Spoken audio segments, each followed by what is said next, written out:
Saya sampai kadang bertanya, ya Allah sesulit inikah mencari keadilan? Jadi bukan hanya saya, ada wanita-wanita lain banyak sekali yang mengaku menjadi korban dia. Banyaknya ini banyak Saya sekali. sampai mual loh kalau bahas ini tuh, ya Allah. Saya kalau ngebaca DM kalimatnya tuh saya... Apresiasi putusan Majelis Kehormatan Mahkamah Konstitusi terkait pelanggaran etik Hakim MK. Menurut Mega, hal itu memberikan cahaya terang di tengah kegelapan demokrasi. Mega mengingatkan MK dibentuk untuk kepentingan seluruh rakyat, bukan untuk kepentingan perorangan. Selain itu, Megawati menyinggung kecurangan yang menurutnya sudah terjadi jelang pemilu 2024. Ia meminta seluruh pihak mengawal jalannya pemilu dengan jujur dan adil. Saudara-saudara sekalian, keputusan Majelis Kehormatan Mahkamah Konstitusi telah memberikan cahaya terang di tengah kegelapan demokrasi.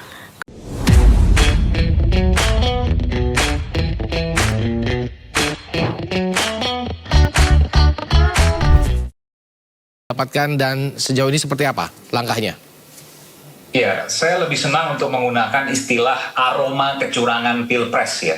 Karena ketika kita bicara soal bukti, tentu bukti ini hal-hal yang harus kita kumpulkan. Bahwa ada aroma kecurangan pilpres itu yang menjadi poin penting.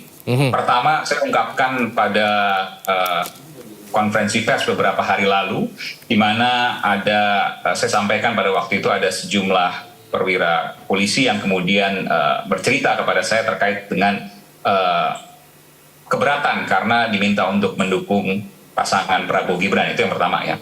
Kemudian tapi terlepas dari benar atau tidak, tentu dalam konferensi pers itu saya sampaikan di akhir bahwa itu harus dibuktikan.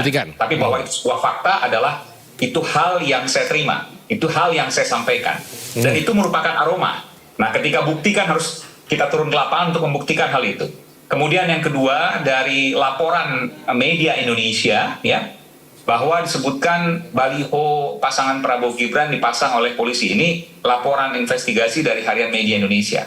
Dan yang ketiga adalah pertanyaan saya sendiri, di mana saya mendapatkan data Polres di seluruh Indonesia meminta seluruh CCTV dari KPU dan Bawaslu ya diintegrasikan ke Polres tempat dengan visual kualitas HD beserta lengkap dengan audionya. Tentu ini menjadi pertanyaan, ada apa? Nah, jangan sampai hal-hal integrasi CCTV KPU beserta lengkap dengan audionya ini menjadi gaya kriminalisasi baru misalnya untuk mengintimidasi para penyelenggara maupun pengawas pemilu. Ini kan kekhawatiran. Boleh dong kita menyuarakan hal ini. Gitu. Oke, dengan temuan yang sudah sampai saat ini, aroma-aroma yang sudah ditemui, langkah apa Mas Aiman yang memang akan dilakukan ke depannya? Pertama, kita terus mengingatkan para penyelenggara negara akan netralitasnya. Kemudian kita juga mengingatkan selain juga kepada yang lain, kita juga mengingatkan kepada kita sendiri untuk tidak melakukan kecurangan ya, kepada pasangan kita sendiri maupun kepada juga yang lain. Sama-sama kita jalani pilpres kali ini, pemilu kali ini menjadi pemilu yang bermartabat, jujur dan adil. Soal pelaporan dan lain sebagainya tentu kita membuka posko di seluruh Indonesia ya terkait dengan adanya laporan-laporan ketidaknetralan dari aparat negara ataupun penyelenggara negara ataupun bahkan penyelenggara yang lain ya, penyelenggara pemilu atau pengawas pemilu misalnya. Tentu ini kita dibantu oleh mereka, pengawas pemilu misalnya Bawaslu, untuk kemudian sama-sama kita bicara soal pemilu yang jujur dan adil, termasuk juga dengan KPU. Tentu kita bersama-sama dengan KPU dan Bawaslu juga bahu-membahu soal ini. Oke, dan ini sejalan dengan pidato Megawati yang kemarin diutarakan begitu ya Mas Aiman? Iya, bahkan Ibu Mega sudah mengatakan bahwa ada ya semacam aroma kecurangan yang sudah ada gitu ya. Tentu tidak firm mengatakan bahwa kecurangan telah terjadi, tidak. Tapi bahwa ada tanda-tanda kecurangan itu nyata, itu disampaikan oleh Ibu Mega. Saya ingin ke Mas Zaky. Mas Zaky, ini bagaimana? Apakah Anda merasa bahwa pidato Megawati ini ditujukan kepada pasangan Prabowo Gibran secara spesifik atau tanggapannya bagaimana? Karena memang videonya memang banyak sudah viral di media sosial, Mas Zaky.